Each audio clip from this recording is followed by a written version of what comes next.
too much fasting and being in keto too long for a woman, it can be a problem. We know that when we look at the thyroid hormone, T3, which is the active form of thyroid, it drops a little bit during a fast. This is completely normal. TSH and T4, which are the stored form of thyroid, remains the same. So your body is producing and storing it.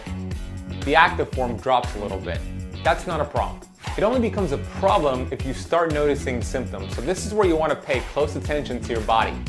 If you feel cold all the time, I'm not talking about during the fast, all the time, and you feel a little irritable and you're getting mood swings, you might be doing too much fasting.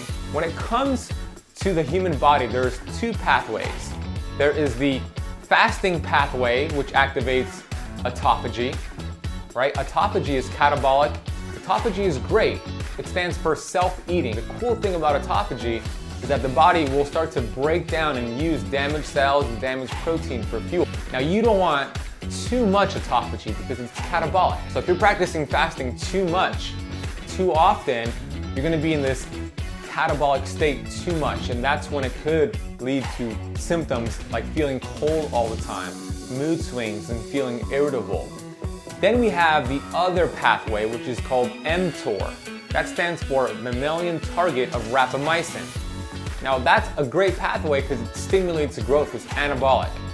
It has been known as the bad guy because it also could stimulate too much growth. It could duplicate cancerous cells, and we don't want that. So the goal would be to have a proper balance, and this is what I teach, of feast and famine.